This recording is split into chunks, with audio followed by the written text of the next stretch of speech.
Hello, hello. My name is Liku Amadi, founder and attorney of Anasa Law Firm, where I work with consultants and expert service providers to help them establish a solid legal foundation for business so they can actually feel good about the legal protection they have as they scale. And today we are talking about one thing that does not make consultants, coaches, strategists, and other experts feel good when they're dealing with their clients, and that is doing extra work for free, more particular, getting trapped into doing extra work for the client just because you are trying to make your clients happy. You're not the only one who's experienced this. I've experienced this as a service provider. The best service providers and experts and consultants will experience this because it's just part of doing business. Every time you have a client relationship, a client interaction, it is an opportunity for you to learn how to avoid things that don't make you feel good, that keep you unpaid, that add more risk to your business, right? That impact the boundaries that you have with your clients. So, today, we are going to talk about 3 ways to avoid that. But first, how do we even get into it, right? How do we get into this trap? And why am I calling it a trap? Let's think about a triangle. A triangle has 3 sides, right? And you are in the middle of this triangle. On one side, you are doing extra work because you're trying to make your client happy. They can casually ask you to sit in on a meeting after you're like getting off the phone with them. Hey, we have a meeting coming up Monday. Do you mind, jumping in so you can share X, Y, and Z updates with us, right? They might make a blatant ask of you and email you out of the blue and say, hey, we actually just received these 3 documents. Can you please review those for us before we have our meeting on Tuesday, or to make sure that this still aligns with the strategy that we put together, right? And you casually say, yeah, no problem. Or sure, yeah, we can figure that out. Yes, I can do that, right? You're saying yes, yes, yes, all the while on the inside, you're like, I should have said yes to that, or this isn't really what we agreed to, right? I don't usually do this thing. This is outside of the scope that we agreed to. This is outside of my service. But you say yes because, again, you want to make the client happy. So that is one part of the trap. The other part is you are exerting extra time, effort, and energy, right? And this is a negative impact on you and your business because, number one, you're frustrated about it. You really wanted to say no, but you got to do it to make the client happy. Happy client, keep getting paid, get some referrals, etc. Right? But number 2, you're also taking away from either other clients or future clients that you have, right? Your capacity isn't opening up because you have to do more work for someone that you didn't anticipate or didn't agree to do more work for, right? That is side number 2. And then you have side number 3, which is really what frustrates us, and that's not getting paid. You are asked and kind of agreed to do this additional work, whether it's sitting in on a call, on a meeting, revising something, reviewing something, just extra work you didn't agree to, extra time, effort, and energy that you did not get paid for. There was no discussions about money. It was kind of just a casual thing, right? You went along with it. Yes, of course, so long as the client is happy. So again, 3 sides, you are trapped in the middle. So we want to get out of that because in order to make the client happy, you do not have to sacrifice yourself. You do not have to leave money on the table. And contrary to popular belief, the client experience, the client relationship is not just about the client. It's about the consultant as well. It's about the service provider too. It's about the expert. You are also in the client relationship. It takes 2 to tango, and more particularly, you're the one delivering the service, right? You're the one being invested in. So you too want to feel good, want to feel secure, want to feel like you have authority and leadership in this client relationship. You too need to be happy so that you can put your best foot forward for your client, and the client relationship can continue to be a win-win on a consistent basis. Are y'all picking up what I'm putting down? Tell me yes in the comments or in the chat, whether you are joining live or later on, because you do not have to be unhappy when trying to make your clients happy. Both of y'all can win. So What are these three things that we can do to get out of this trap, this three-sided trap that we find ourselves stuck in but don't want to be in? Let me tell you about my client who was a marketing agency. Now, this client agreed to 10 design deliverables for their client, right? We'll call my client Mark the marketer. Mark agreed to 10 deliverables for their clients. That's it. No extra deliverables, no revisions, nothing. They would design 10 deliverables and give it to the client. The client came back and said, hey, we actually want to tweak it this way, right? And can you add 5 more deliverables? And the client said yes. Mark said yes, we can do that, no problem. At the end of it all, the clients were satisfied with what Mark delivered to them. And then Mark sent them the bill. And the client said, yeah, we're not paying this. This isn't what we agreed to in our agreement, right? So now the client is on the end where they're like, yeah, we agreed to a certain price. We already put it in our budget. Like, that's what we expected to pay. So we're not paying these additional costs. And Mark and his agency are on this end saying, you know what? Like, we just did some extra work. Yeah, it wasn't in the agreement. However, this extra work wasn't listed in the services as well. So cough up the money, right? And that escalated to legal. So talk about not feeling good. Not only were you in this trap of having to do extra work, now the terms weren't clear about payment between you and your clients. So you ended up doing the work for free, but now it's escalated to legal. Nobody wants that, which is why the client came to me so we can try and fix not only the current issue, but prevent it from happening again as they move forward with more clients. The first thing, these are the three things. The first thing that you can do to avoid that trap is to be very, very clear about what you do and don't do in this service.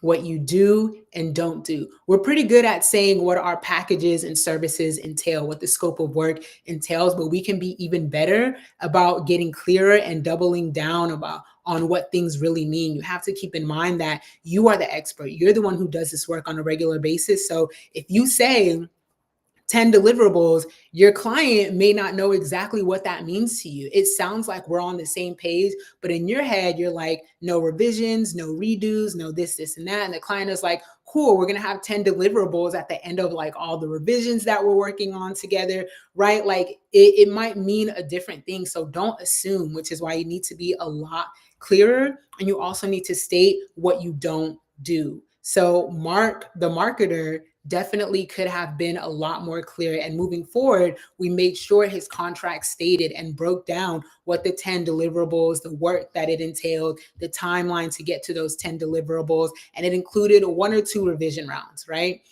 1 or 2 revision rounds for the client so that they can be satisfied with the final product. What doesn't happen is complete revisions of the design, right? That's something that Mark and his agency had to specify. So again, be clear on what you do and what you don't do so you can lay expectations for your client so they know what to expect, right? Number 2, you want to charge or you can charge additional fees for add-on services. So just because something is under the what you don't do category or something new comes up, right? An additional need, like I said, for example, if your client wants you to sit in on a meeting or to review this really quickly, or, to draft up these points or to give them a quick call, whether you're flat fee, hourly, like these things add up, right? And so you want to make sure that even though you don't do something, you give the option that you can do it if it falls in line with your services, of course. So for these things that Mark and his agency did not do, we put that on the add-on page, right? We had a table where it's like, okay, after 2 revisions, if you want additional revisions, you can pay X, Y, and Z for this amount of revisions, right? Or for up to this amount of revisions. You can pay extra if you need an hour of my time to sit in on strategy meetings or meetings with board members or any other meetings that's outside of the scope that we agree to. I'm happy to do that, right? If you need me to review any additional content, you can pay this fee. And they can either be broken down that way into separate things, or you can just do a lump sum. Like, hey, if you need any of these additional things, you could pay me this one lump sum. Maybe it's like a support portion that you add on to the package, right? It really depends on your services. However, you do have that option to say to the client that we don't do this, right? Mark and his agency said,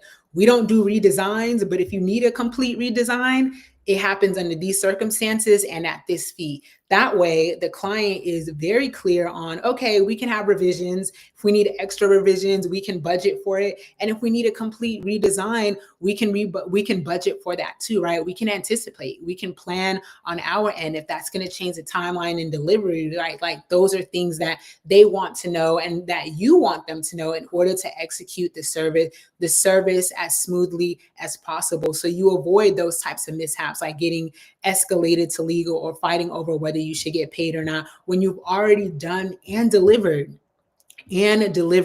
that additional work, right? So that is tip number 2. Add on services for a fee. Your clients will appreciate you for that, and you will get paid. They will get what they need. It's a win-win situation.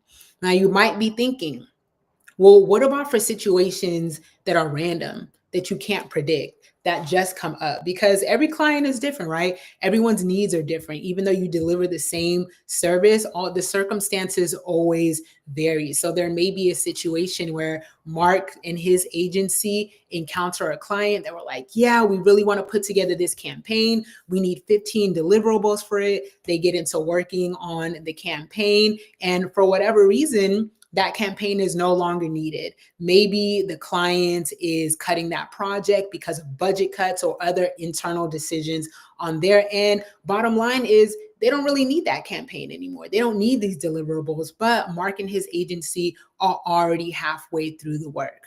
What can be done? Number 3, just pause.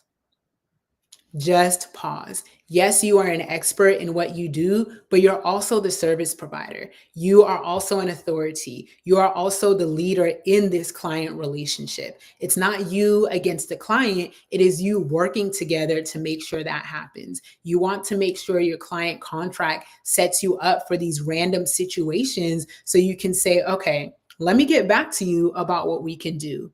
That's perfectly okay. You don't always have to have an answer right on the spot. Let's see how we can factor that in. Let's see what we can change to accommodate that, right? And then go back to the client and say, hey, since we already started, we can credit a portion of what you've already paid to a new project, right? Or the next project you have coming up. And the client will be like, yeah, you know what? That sounds great because we do have another campaign that's coming down the line and we'd really love to work with you.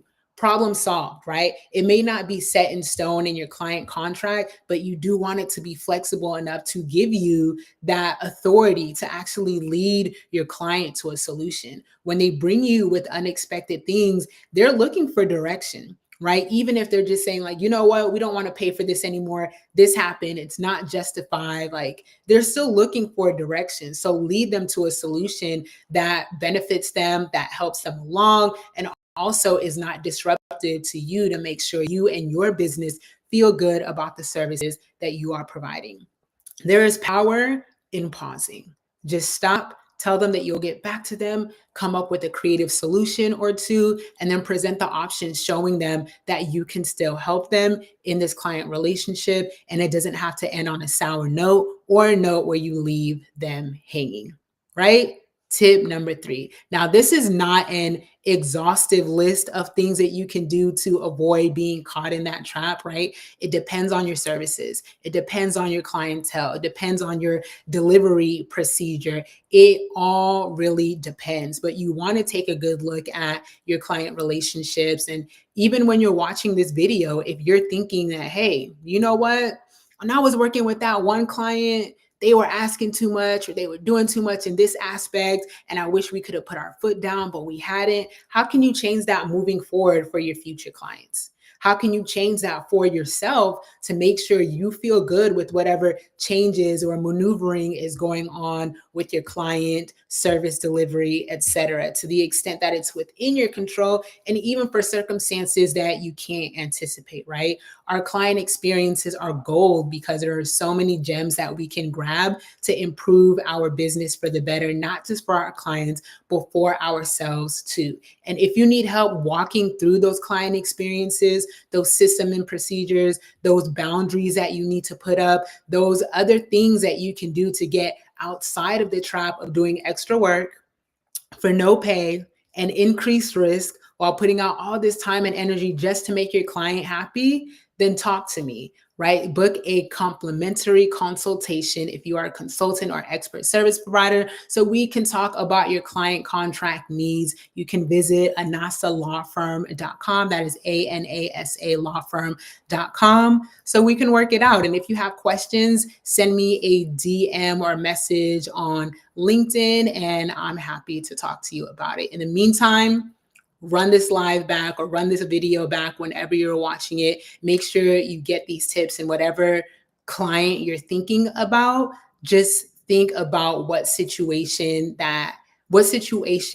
made you not feel good, made you frustrated, made you think you were leaving money on the table. Think about that situation and how you can do better for the next client experience. All right, have a good day.